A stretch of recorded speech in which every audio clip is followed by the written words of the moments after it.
Ankasitrahana daholo moa izany ireo rehetra izay niarany farimina tamin'ny fanatotosana izy ity ireo rehetra izay nanolotra ihany koa ny mari-pakasitrahana teto sy ireo tonga nanotrona nijery taty dia ny teknisianina rehetra ihany koa izay nifandrimbona tamin'ny resaka rehetra pitsony teknika rehetra sy ny fananganana an'izao rehetra rehetra zao sy ny nanoana rehetra ny World Cola, ny Impec, ny Bom Tsara sy ireo rehetra izay mino hoe tsy ho adiniko atao anatin'izany fisaorana rehetrarehetra izany dia tratran'ny taona maro mbola mitsingeringerina ny Jumina ary itoy ity fanomezana mari-pakasitrahana ny mpanakanto ity dia izay angamba rakizy fa dia mirary soa.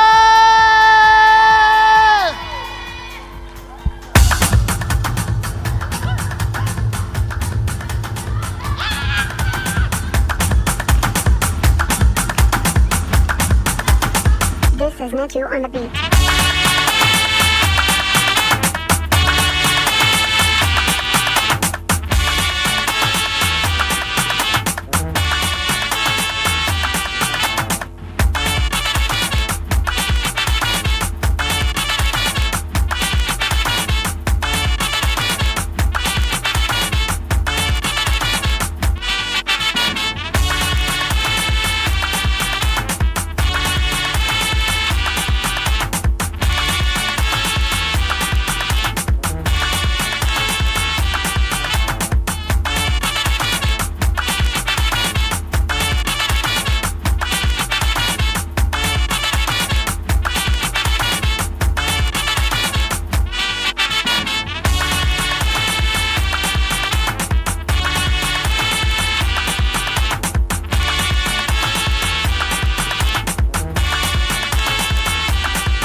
Ça va bien?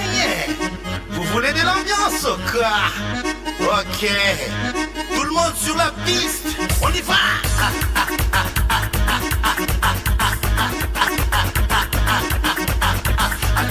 Adea, ambanibani. Adea, ambanibanoza. Ambiance, ambiance. Ambiance, ambiance.